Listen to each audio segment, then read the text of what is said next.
and you don't just get honor and integrity overnight, right? You got to earn that. It's a marathon. You got to, and that's where confidence comes in too. Because if you know you're doing the right thing for the customer, both with honor and integrity, both in your communications and what you're trying to put them in and solve their problems, then that confidence of if the deal goes south, you did everything you could the right way, for the customer. Don't wait around for the up bus. Get in the driver's seat and take control of your operations. Are you ready to increase profitability, have better processes, and get proactive with your operations? Welcome to the Up Bus Podcast. Here's your hosts, Jasen Harris and Jason Rice. Hey, what's going on, Podcast Nation? It is Jasen Harris with Jason Rice, and thank you for joining us on another episode of the Up Bus Podcast, where we get to talk about anything and everything we want to talk about when it's about being proactive in your dealership, not reactive. That's right. We want you to drive that bus, not sit around and wait for that bus. That's Jason, right. what's up? How you doing? How you doing? Just waiting around to be proactive. Waiting around to be proactive. Yeah. You had a good weekend? Spent a little time with the Yeah, kids, the dog? Yep. Yeah, do some soccer games and all that fun. I know, I guess offside charges all the time, right? But we were just talking a little bit about how I finally moved into this house, right? And, I was just thinking about it as we move into this house, it's like I spent like 9 months remodeling this place. So you think, everything I could have possibly thought of to be in preparation for this coming. Because, it's not like it was a surprise. Like I knew it was coming. I knew the day was coming. And still, even with all the preparation and everything, I end up missing, and, it's funny because I think it's going to kind of lead into or segue into kind of our topics today. But this whole podcast is about just having this continuous mind of preparation, but also being prepared for when shit goes sideways. What do you do? It's like this week was a perfect example. I spent almost a year preparing for this and still managed to forget and mess up a couple things. But it's how we pivot, right? And it's kind of like Christmas. It sneaks up on you every year, right? And you're like, oh shit, it's Christmas. We know it's coming. Yeah, a whole year ahead of time. I think about it kind of when I was in the business, because where I was, we had crazy winters, so there was definitely seasonality, right, in our service business and in our sales business. And sometimes I'm almost kind of surprised. It's like, did you forget that white stuff falls from the ground? And there's from the ground. Yeah, and cars are 4 feet under that white stuff. Like all about preparation. Today, guys, and then that preparation I think is felt most in the customer experience. When I really kind of think of some of the best customer experiences I've had, I felt like there was just a substantial amount of effort behind that in preparation for me, coming to the restaurant or, going to the hotel or, sitting down with, that real estate agent or whatever it is. Actually, let's start there. Give me an example of one of the best customer experiences you've had recently. Well, we went to a restaurant after the game, and we've gone there before, and there was over like an hour wait for food, sometimes 30 minutes for a drink. Right. We still left a decent tip for the server because we knew it wasn't their fault. So anyways, this was months ago. Then we went back and visited this Saturday, and we're like, is it going to be the same kind of wait and everything? And no, it was a better turnaround. And matter of fact, she came back and said, no, my manager remembered you guys last time. We made sure we took care of you guys. And 15 minutes, everything was good. And so it made our night. That was fun. Well, I think it's what it does for you, right? Like, the fact they remembered you. See, I think that's another big thing, right? I mean, we can talk about this and we'll talk about this when we go into process, but I think one of the biggest processes we can build inside of a dealership is the one to ensure that people are felt known, right? 'Cause isn't that super impactful? Like, did that feel good when they're like, oh shit, you remembered us? Well, yeah. See, what happened was, and I don't know if we told my wife this is kind of our form of tithing a bit, but we didn't even get our food or nothing that night, but we tipped the server $50, and so she remembered us from that. And then turned around we basically doubled the tip this time around just to be nice again, kind of make their night. So, it goes both ways too on that. You got to be able to open your eyes and appreciate and see it too, as a consumer. But on their end, they made sure we're taken care of this time. And so, we made sure we circled back around. So who knows what kind of treatment I'm sure we'll get. It would happen next time. Yeah, I told my wife, I'm like, dang it, she's gonna expect like those kind of tips all the time. So well, but you know what though? I dig that. I mean, I think for everybody out there watching, listening right now, there's something to be said there. You get what you get out of it, right? Your what's that, karma? I don't know. Like exactly. you what you put out in the world comes back to you. And I think, let's put that kind of into a dealership setting, right? Today we're talking people, process, and technology. I think what we put out there is what can come back to us. That's one thing to learn. Another thing to learn, guys, is if you're a waiter and you're watching or listening to this and you see Jason walk in, grab him. Make sure you get that table. Make sure you. No, my wife and I both wait at tables. Our kids do it, so we just kind of respect that line of work because it's not easy, and people are doing that for a reason, and they're trying to, most of them are just getting by and stuff. At least we were when we were waiting tables, and and it's such a huge impact on kind of that overall experience. And I think that's actually because look, our first topic of today, right, is how staff management and leadership, all right, let's call it attitudes and behaviors, can cascade down and kind of shape that overall customer experience. This is just a good example, right? You're out eating and you end up not even eating the first time. But that individual didn't quit, still tried to create that experience. So I'd love to kind of get your thoughts, man, on, kind of setting the tone for the customer experience, how our people influence, the dealership and the culture.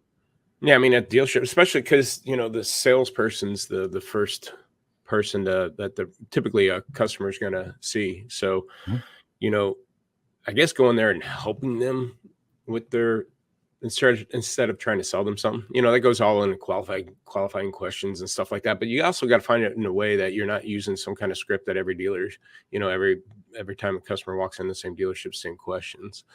And so if you do it more on a personal level and get to understand, and here, I mean, all it takes is, and this is the hard part to do, is just go buy a car yourself somewhere else, or, obviously your current dealer probably would frown on that, but at least go and act like you're a customer at another dealership, see how you treat it and see what happens. And then be able to because again, that's where we wait at tables. So we understood. And that's why, given, we do decent job with tipping because we've been in their shoes before. So that's the hard part, is being able to try to get the customer's guard down, because they're coming in and what they're expecting, but also trying to do your job and getting a sale. But again, you're not there. You should be approaching it as you're there to help the customer instead of selling them something. Well, it's that empathy. See, I think what's interesting is you're able to kind of make this kind of immediate connection of mutual respect, because you empathize with what their job is, right? And then, but vice versa, the waiter also emphasizes with the customer. So, I think one of the first steps that we can take, is to your point, to your story, is that we need to emphasize with the customer, but I mean, how can we expect them to kind of empathize with us or connect with us, if things are going crazy and it's busy and it's so much. But if we don't empathize with them, knowing that they're gonna have to go through this experience, because this is an experience, we call it the customer journey, but it requires both parties to be a part of it, Yeah. And I think one of the worst things that can happen at the dealership is getting a customer to come back a couple weeks, couple months down the road going, this vehicle is really not working for me. I'd like to try to trade it in and get something else. And that happens a lot. But the problem is when you go appraise the car and show them, it's going to be 5-10 grand less than what they just bought it from you 2 months ago. And that really makes you look bad on top of it. So if you don't really help figure out what problem that they're trying to solve, and instead of just trying to get a deal and trying to get the deal with the most money on it, that's, again, I would say the hardest thing to do, but it's pretty simple. It's not, just trying to get the understanding where the customer is in their buying side, what and the purpose of that vehicle is going to be, and put them in the right car, because then you don't have to worry about that situation coming up. Well, that's that kind of natural intent to want to help someone. And look, I understand, guys. Our goals and objective at the day is to move metal, service metal. Like I get it. Okay, that is our objective, and we never lose sight of that. But there's a lot to be said where we can put our objectives, but at the center of the objectives, we can put the customer. And and then there's some amazing dealerships that are out there. I mean, you work with some amazing dealerships that do a great job of putting, the customer kind of at the center of all of their objectives, and being that customer centric approach. Because I think when we do that as leaders, then our people see that, and they kind of naturally take that on themselves, and put the customer first there. You work with some, I know you work with some great operators. I know a couple of them, so you've seen this kind of play out. Yeah, and it goes to the TO, right? Again, I think we talked about it last time about leadership and leading by example, and getting off our seat and talking to the customer. So as a manager, you want to be able to go in and again, qualifying questions, trying to make sure we're getting in the right vehicle, and emphasize to the customer, hey, we're not here to sell your car, we're here to solve your problems and make sure you get the right vehicle for your needs. And so the sooner the manager gets involved in that sales cycle with the customer, just again, lead by example, makes it a little bit easier next time the salesperson's got to have to handle that situation, because maybe the manager can't TO the deal right now because they're busy, or you're out in the lot and you can't get the customer in the door. To be able to sit down and have these type of conversations with the customer. So it goes back to leadership and again, confidence, and that's one thing I've always learned with the sales. It wasn't so much, what you knew in word tracks. It's just having the confidence that you're doing the right thing, but also have the confidence that you know your product, and maybe you don't know what the customer really wants and needs, but to be able to understand and listen to the customer and hear them, versus just trying to, again, get enough information to make a deal and put them on the biggest gross car. And that's connecting with them, and look, I think, and I love the fact you bring up confidence. Like I really do, right? Because I've tried to reverse engineer for many, many years, those that have confidence and those that don't. And there are certain traits. I really enjoy identifying patterns, right? When I meet people or I go into a new business or something like that. And one of the things I've found with some of the most confident people out there is that their confidence comes from them partly because who they are as individuals, but a big part of their confidence comes from their process, meaning something that they have been taught how to do consistently and feel confident in executing it, right? Because like process, you don't just wake up one day and jump on a bike and go 25 miles. There's a process to that, right? But through executing that process, you become more confident. And you can do the 5 miles, and now the 5 miles turns into 10, and the 10 turns to 15. I mean, you do this. I know you do this personally. Well, I mean, that's just, it's a marathon, not a race. And one of the things I try to teach my kids is an acronym called, I call it HUHI, H-U-H-I. And what that stands for is head up. So never be pouty and, go in the corner, whatever situation.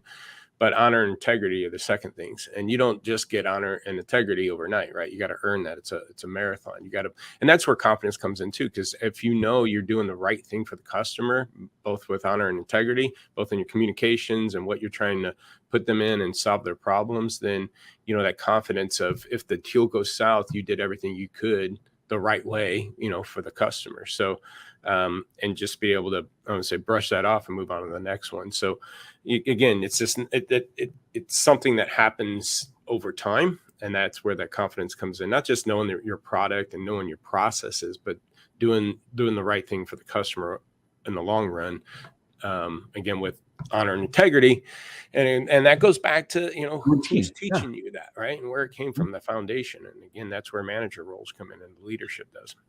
Well, and that's, guys, why what we're saying here, we're starting off with people, we're working our way down a process, and then how technology, I think technology is going to overly connect kind of everything, but okay, so give me that acronym one more time, because I like this. I think I need to make a t-shirt out of it. I know, I wanted to. H-U-H-I. H-U-H-I. Head up. Honor and integrity. Because here's the thing, no one can take your honor and integrity, right? They can take your job, they can take your money, they can take your whatever, but as long as you did everything at the highest standards with integrity, um, um, they can't take that away from you. That's why I try to teach again, kind of that little military chant, but hoo-hi, I tell my kids, hey, who, or I'll text them HUHI, especially if they're going through a, particular challenge in their life. But just, if anything, keep your head up, you know. See, that's a beautiful process. And look, I think there's something actually, I love that actually. If I had my dealership, I think I would create a meeting right now about that, because, well, the cool thing is what I think it does is not only does it give a process, because you kind of follow a set, right? First thing I do, put my head up, right? It's a step, right? And then I take kind of a breath, and then I move forward, and then I revert all of my decisions or my actions back to those two things, honor and integrity. Right. And it's stress testing. So it's stress test everything I do that continues to move forward. And those are the type of processes. I think too often in our industry, we think of processes, and what we're thinking is just like, here are the 12 steps to selling a car. Right. But I think there's a way to process, honor and integrity. There's a way to process customer experience, and see that's how we process that experience is. But we give, or not give, I guess we empower. That's what it is. I mean, that's what you're doing. You're empowering your kids. We're empowering our staff. All right.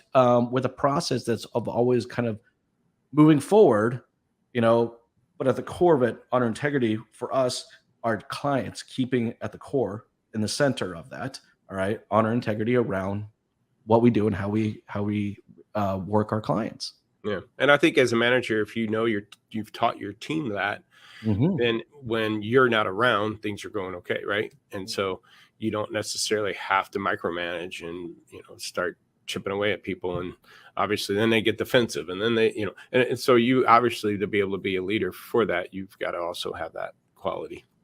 But no, look, I'm glad you brought up micromanagement, right? Because, here's the thing with micromanagement, it works. This is the scary part, right? It can fundamentally work, right? You can micromanage people to the point where you get the results. It sucks because it works, and so there are a lot of people that fall into that category where they continue to micromanage them. But the problem is with micromanagement is that it falls onto one individual being the key of those efforts, right? So those results are those results happen because of the micromanaging efforts behind the one individual. But to your point, if that individual is not there, then you have a full breakdown of it, because people aren't being micromanaged. And you know how it is when parents are away, the kids will. Well, I had my team, they kind of push back on some stuff that we were tracking, how long their calls were, how many people attended, and so forth. But then we were correlating that to how the dealers were doing, how the dealers volume was doing, how successful they are at turning fresh inventory. And so we're like trying to match those two things up. If the dealer's not, and we're using technology, right? We're plugging in the numbers of how successful the dealerships, and we're plugging in how long their call was, how many people attended, did they send them takeaway notes. And again, initially when we're doing that, they're getting pushback. But we're going, hold on a second. You got to understand that this isn't micromanaging you. This has happened to be to give us insight on the dealers. If the dealer's doing bad, we need maybe a longer call than 30 minutes. Maybe we need more people than just one person on the call. And if I can spoon feed you back the data that says, hey, here's the 5 accounts that you want to make sure you're on a little bit longer in the calls, and see if you can get a couple other people to attend it. It's just going to benefit you. In the long run, it benefits our dealer, though, because we're being proactive and helping them with the dealership. So, same thing could be said at the store level. The manager can't be there all the time. So there are going to be some metrics and reports and things that you can rely on that seem like they're micromanaging, but they're not. They're there to, again, solidify what the dealer's trying to accomplish, but ultimately, again, getting dealers only going to function if they can make sales and take care of their customers. That's true. And no, in fact, I thank you for actually kind of bringing that up to kind of clarify that, right? Because I think, when it's a people, process, and technology thing, it becomes a cultural thing. Right. It's like you have the right people, you got the right processes, you have the technology that kind of just continues that loop of people and process on a regular basis, and that technology can encompass. I call it kind of like for me, it's like the wrapper on the candy. It's just kind of keeps it all together, but you got all the good stuff, inside. I will have to say, Jason, I spent some times with your analyst. That's Mhm. right, analyst. Okay. Yep. Wow. I want to know where and how the hell you found some of these people, because I mean, no, seriously though, I've had the opportunity to visit a lot of different companies, work with a lot of different companies, talk to a lot of different dealerships, right? And there are there are certain people that just kind of breathe and live people, process, and technology. Yeah. And your analysts do that. I was on a call with two of them this morning, and it was just really cool to see. So, like, for people out there, and I know I'm finding a rabbit hole here, but I want to go down this because, how to find these people, how to find this candy pot of amazing people. I'd love for you to kind of say, kind of walk us through how you found these amazing people, because they live it, they breathe it. Now, I'm sure you had a big part in building that culture, but how do we attract those type of individuals? Well, I guess a little bit of, first and foremost, I talked about honor integrity, right? So the whole time I've done my career since 97, I always wanted to make sure that I am who I am, and, whatever I represent online or do, and so over time that's earned respect for people in the industry, and that and alone. And again, it's a marathon, not a sprint. So on top of that is the people that pretty much, all my analysts. I've never put an ad out that we're hiring for analysts, and yet we have about 10 of them on our team that or been all referrals, and either current clients that left the dealership and wanted to see if there's opportunities here, but most of it was the referrals of my own team. Hey, this person would be great, because again, my team knows what to do and expect, right? I always say, if I got a micromanager, I got the wrong people, but they know what our approach is, right? So they're not going to refer somebody that doesn't understand that or understand our culture, right? So, or that could benefit from it. There's a couple people on our team that's been, hey, he's a great car guy. He's working hard. His family has dealerships, but he wants to be home more. He wants to be he's got kids, and, those retail hours are beating him up. He'd be a perfect match for you guys, because that's what you guys do, So I would say get into your team that understands your goals and your culture and your mission statement and your whatevers, to make sure that nobody on your team is going to refer somebody that won't be a good match. And so that's been our easiest, or I guess, way to success, I would say, based on what you're talking about. Well, what I think is so cool is, Jason, I don't know if you even know this. I mean, it's how consistent they all beat the same drum. Mm-hmm. Look, I find I mean, like 10 people, there's only going to be a certain percentage of them that kind of are able to continue to beat at that same pace. Some people a little off, some people a little faster, maybe some people are a little quicker and stuff like that. But you guys have done such an amazing job, I think, of kind of building this culture that allows them to kind of beat the drum, but they're beating the drum in a way that's consistent, right? Every time I've ever been on a call with them, they're talking to a dealership, and they're going over the people and the process and what the technology is identified, which we're going to get into the technology, because again, I think, you might have amazing people, and you might have some really great documented processes at your dealership. But if you don't have that shiny silvery coating, wrapper of that, I call the technology, holding it all together, then, it just ultimately ends up melting away. But so let's do that. Let's get into the technology side, because I've said enough already. Sometimes I'll go on the rants. All right, technology. Yes. Holding that all together. How do you see that playing out inside of a dealership? Maybe some good examples, some bad examples. Ooh, well, I mean, it all depends on what you're going to utilize the technology for, right? Mm-hmm. Let's say stocking, for example. A couple ways we look at technology, or helping dealers with stocking would be kind of matching the customer's profile. I think we talked about it earlier. A high percentage of my customers or leads are sitting at a certain price bucket. I mean, example, I'm looking at a dealership right now that they have, probably about 500 leads, but over half of them are on cars under 25 grand, and a good chunk of those are on compact and intermediate SUVs and intermediate cars. So if I'm out there buying large pickup trucks at $40,000, am I really meeting my customers' needs, or at least the profiles that I get in my lead database? So, using technologies to make sure that goes back to the basics. What am I trying to accomplish? Trying to help customers. Okay, what are my customers' wants and needs? Well, they need 25 grand or less compact intermediate cars or compact intermediate SUVs, and try to fit that profile. Because that's the other thing, is if you can put those cars into your inventory, then you can turn around and contact those customers of the database that you have. There's other things. Again, the technology is going to be able to help you, track all the breakdown, how many leads, how many how many contacts, how many contacts during appointments, how many showed, how many sold, how many delivered, and so forth. And finding those holes. And here's the thing: they say data doesn't lie, right? And so the hard part is that's where you got to use technology to get that data. And we used to break it up. Like when I did internet deals, I think there was a front and back end of the internet. Yes. The front end was the data, meaning how many leads, how many appointments, and that would show me how many activities per lead that we're doing. And so if I increase my activity, as increase in my appointments.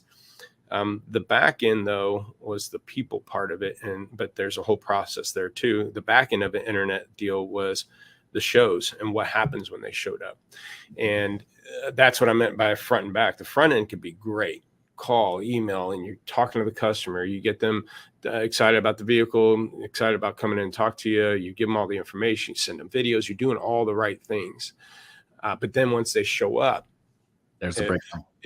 There's a breakdown. I had that on a personal experience. Person was great here. I thought I got the deal with her when I got in. Oh no, ask for the manager, Bob, whoever. I show up at the dealership at my appointment time. I ask for Bob. He comes out from the tower acting like I distressed him. And who are you again? I'm Jasen. What are you here on? I'm on that Jeep. Which one? Oh, that orange one. That's still sitting out there in the grass by the highway. Oh, okay. Well, come here, Johnny. Come here. This is Jasen. He wants that Jeep. Can you go get the keys and pull it up? And so I'm sitting here for 10 or 15 minutes. And then they try to steal my trade. And I had to pull out the whole, hey, I'm in the business card, after, an hour of test drives and them trying to steal my trade. And I go, hold on, guys. So anyways, there, that back end just fell apart. Okay. So technology can only tell me I'm doing a great job on the front end. Of course. Right. But I could kind of see it on the back end too, meaning, hey, if I got 100 leads and I got half of them to give me appointments, well, at least half of those should show up. Okay. Well, they did. And then at least I should at least close half of those. But if I'm only closing a third of them, well, something's falling apart. What's falling apart when they get here? So a technology can't solve the problem of having bad management, not being prepared for appointments, but it can point it out, right? Well, it keeps that engine going, for example, you had great people. You spoke to someone really pleasant. They made you feel comfortable enough. You decided to come into the dealership. There were some great people there, right? And then, boom, you hit a process breakdown. The fact the manager didn't even know who the hell you were, what you were even there for. I mean, just like, and that's hard, right? Because, I've said on the internet side as well. I ran the BDC, and it's like, oh my God, we spent so much time just to convince this person how amazing we are, and they should come to us because there's 72 other orange Wranglers out there, but we're the ones that are the best for it. And then, boom, within the first 45 seconds, full process breakdown. Who are you? What are you here for? I mean, like lay the red carpet out, but I've seen this very, very similar. I've also seen this the same when it comes to like appraising a vehicle. I talk to a BDC rep, and the BDC rep makes me feel comfortable and great. This is going to be the process. And then I show up and it's like, did I come to the wrong dealership? That's what I felt like. But I think, going back to what we're talking about here is, at the core of what the Up Bus podcast is, it's about being proactive. And, if we're not using the technology to help us be proactive and identifying people problems or process problems, wh- wh- you know, And I did this before too. There's another good example. I was leasing and I might have talked about this one before, but I was leasing my daughter a Honda, and because you get a pretty decent payment on that. And we went in and spent a couple hours at the dealership knowing we didn't know what we wanted. So we're looking at Honda HRVs and CRVs and then which package and so forth. And we worked out, which one was right or wrong for us. We did the credit app and we got the payments right and what we need to put down, but we just couldn't take delivery at that point in time. And so we were going to come back another day. And so just to get that all, just pick the car up essentially. And,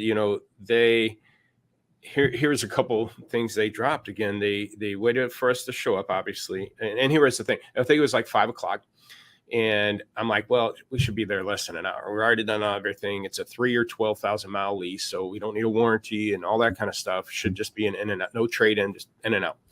And so it was like 5:00, but we also had our daughter who was probably only like 3 or 4 at the time. And dinner time's typically 6:30. And so we're like, it'll be fine. It'll be fun. Let's go into the dealership and we'll be done right around dinner time. We can all go to dinner and, in the new car and have her drive a new car to dinner and celebrate. Right.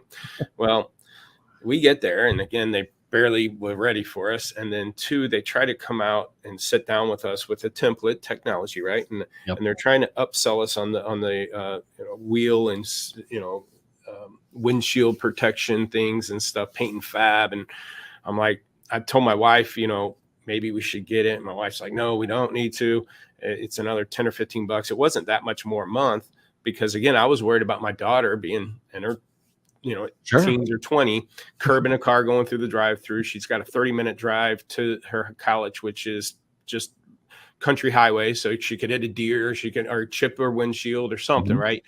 And so, and door dings down at college, on campus. But my wife's like, no. And they came back down and they like $5 or $8. And by then my wife's just frustrated. She's like, no, it's fine. We don't need it. And then their whole computer system broke down, their little tablet, that he couldn't do it. And this is a young kid who's probably new to finance, probably never done paper financing, print. So it took us over 2 to 3 hours. We're getting frustrated. My kid was getting tired. They're getting crabby. They're like, can we just leave? We're just hungry. Can we leave and you come back? And the guy's like, well, I'm almost done. He left us hanging. And it was just a horrible experience. I think it took over 3 hours. We didn't even go to dinner. We couldn't enjoy the thing. But my point being was, one, if they would have called me, again, being proactive. Hey, Jason, we're getting ready for you coming in. We have a couple questions. Would you be interested in this, this, and this? We want to make sure your paperwork's all ready to go when you get here. And at that point in time, because I would have done the curb, the wheel and the windshield thing. At that point in time, if they would have said, hey, it's only $8 more, you want to throw it in, I'd be probably like, yeah, go ahead and do it. And then we would have went in there and we would have signed probably within 15 minutes, have been done and out of there. It would have been one of the best experiences we've had. You would have gone, that's all I had to do. Dinner, everyone would have been happy, and you would have told 10 other people how great and frictionless. All they had to do was call me and say, hey, we're getting your paperwork ready. I want everything tied up before you get here. And if they would have got another upsell on the paint fab, all that warranty stuff, that turned into just a mess. And because my wife got involved, not that I couldn't said, fine, I'm going to do it either way and sign the extra $5 or $8 they're going to charge me on it. It was just the frustration of sitting there waiting and waiting and waiting. And by that time, it's like, no, we don't need nothing. Just give us the freaking paperwork so we can go. We're starving, Anyways. Look, no, but that's a perfect example of utilizing technology with a bad process. Yeah. Right? Like a delivery is a delivery. A delivery should be 3 or 12 lease. I mean, come on. Yeah, no trade. Not only that, but delivery is a celebration. Yeah. Right. I mean, to me, look, to me, I pull out the stops, man. Balloons, streamers, poppers, music, whatever I can do. Right. Because this is the last thing I could do to send you off. And this is what you're going to tell. It's the very point. See, here's the thing. Well, hold on. This is my daughter's first new car she got to buy, and it was a horrible experience. That's the experience she's going to remember forever, right? I mean, look, I understand like things happen and things break down at a dealership. And I look, there are times that I could have fumbled the ball maybe a couple times through the overall purchase experience, but the one place, I mean, you're 5 yards from the touchdown.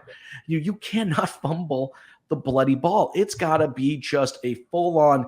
It's in, it's done, it's good. Like and celebrate the living crap out of it.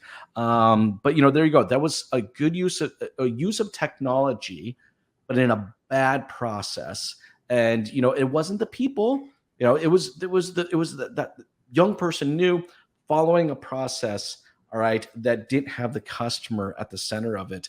When picking up the vehicle shouldn't be nothing but just a celebratory dance at the end goal, and and it should be fun. It's because I've had bad experiences. There are things I've fumbled, but I can make that up in that delivery.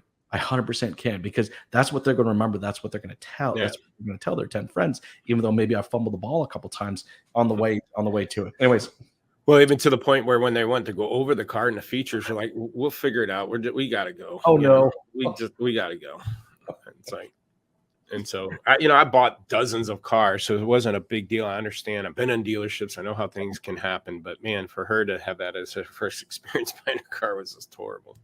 Well, you know what though? And I think everybody out there watching, listening can relate in some way like this.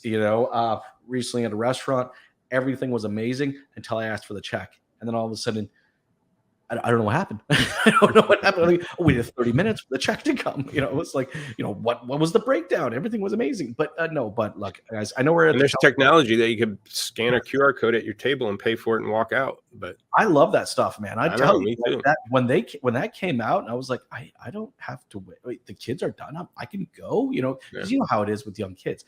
They're done. They're done. Right. You need to get out of that. I'll go wait in the car. My teenager will say that. I'm gonna go wait in the car. I'm gonna go in the car. But look, guys. I know we're joking. We're having a little bit of fun here. But look, at the core of this, that's what this topic was, right? Enhancing the customer experience through people, process, and technology. And you have to look at all three. And you need a stress test.